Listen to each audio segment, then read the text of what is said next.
그렇게 해서 원화대 동작은 상당히 아주 간단한 동작 가지고 이것이 무릎을 꿇고 그러는 제가 굴러가면서 하게 되면 남들이 볼 때는 전혀 다른 동작처럼 표현이 되기도 합니다. 저는 이 원화도를 하면서 정말 이 간단한 동작에 그 많은 교나무상한 운동 표현을 하고 있다는 이런 사실을 볼 때에 더러는 태권도리와 같은 더러는 핫기도 유도리와 같은 많은 운동이 있습니다만 그 운동 가운데 어쩌면 이 회전하는 간단한 이원의 동작이 지금까지 나타내 있지 않고 감추어져 왔다고 할까요? 아니면은 비장되어져 왔다고 할까요? 이제 그것이 전 세계로 번져나가는 때에 이 회전 동작이, 이 회전 공방이 지금에서 세상에 나올 수 있다고 하는 것도 아무리 생각을 해봐도 신기하다면 신기하고 섭리적으로 너무나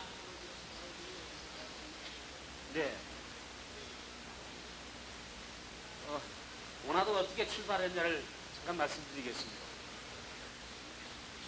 교회에 처음 들어와서 신앙을 배우면서 저도 금식하고 철야하고 그런 과정을 제 나름대로 숱하게 겪었습니다. 그런 가운데요, 한 번은 남산 성지를 가게 됐습니다.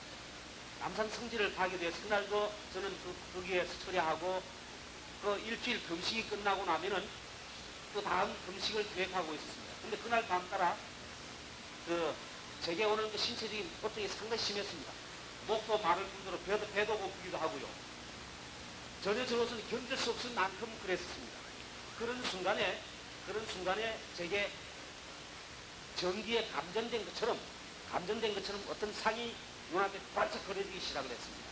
처음에는 이 동작이 춤을 추는 동작하기로 해서 제가 배가 고파서 혹시 눈에 헛상이 잡히는 게 아닌가라는 그런 생각을 하고 있었습니다. 근데 이것이 자꾸 동작이 계속되고 그래서 제 신앙을 연결해 주신 우리 임도순 목사님께 제가 그때 의논을 드렸습니다. 그랬더니 아마 그때 자세한 얘기를 안 해주셨는데 제가 짐작하기로는 그때 원리 말씀을 듣고 짐작하기로는 이게 제가 잘못되면은 네가 죽으라는 계시를 갖고 기카내가 갈지 모르니까 조심하라는 그런 표정으로 오히려 제게 말씀해 주셨습니다. 그래서 저는 상당히 걱정을 했습니다. 그런데 그런 과정을 지나면서 저 나름대로는 1년이 가고 2년이 가고 3년이 가고 아주 저는 상당히 고통스럽게 이 일을 당하고 있었습니다. 충청북도 청주에 가서 목회 생활을 배우고 있을 때입니다. 그때는 이게 이제 식구들을 놓고 기도하고 금식하고 신방하고 이럴 때인데 이 문제가 자꾸 되살아나기 시작하니까 저는 상당히 고민을 하고 이제 목회를 포기하고 차라리 평신도로 돌아가서 신앙하는 게 좋겠구나 하는 단계까지 왔습니다. 그런데 그런 점에 그날 밤에 제가 저는 이거 전혀 몸시라고는 아직 생각을 안 합니다. 몸시라고는 생각하지 않은데 음성이 들리기 시작을 했습니다. 음성이 들리기 시작하면서 이것이 어떤 무도적 차원보다는 저를 어떤 연단시킨 걸로만 생각을 했습니다. 그런데 그렇게 깨우쳐줘도 그렇게 보여줘도 그렇게 모르느냐. 그때 제 귀에 귀를 깨는 큰 소리는 맹초 같은 녀석아, 멍청이 같은 녀석아, 그렇게 보여줘도 그걸 깨닫지 못하냐고 그랬습니다. 그렇지만 저는 그것을 전혀 무도적으로 대입해 볼 생각은 못했습니다. 보시다시피 제가 귀가 이렇게 아담하지 않습니까? 이 아담한 귀가 무슨 무술을 하고 그런 생각을 전혀 해보지는 못했습니다. 그러다가 나중에는 정말로 그 아버님을 통해서 호통을 받았습니다. 단순히 호통이 아니고 정말로 그 오른쪽 귀 쪽으로 얼굴 쪽으로 그냥 아주 강력한 힘이 왔어요. 저는 정말로 얼굴 모양이 비뚤어지나 할 만큼 그런 충격을 받았어요. 그것이 꿈이 아니고요. 아침 새벽 기도 가운데 이제는 그 기도가 끝나서 눈을 감고 기도하는 상태가 아니고 길을 걸어가다 방 안에 앉아있고 그러는 남하고 이 얘기하고 있고 이런 충격이 오기 시작하고 이런 그 강한 액션이 제게 와닿기 시작해서 저는 정말로 심각하게 고민을 했습니다.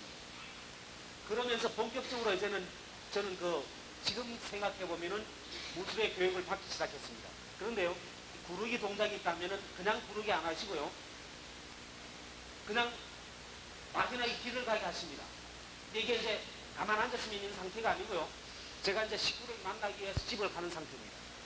갑자기 걸어가는 발 앞에 큰 돌뿌리 하나 생깁니다.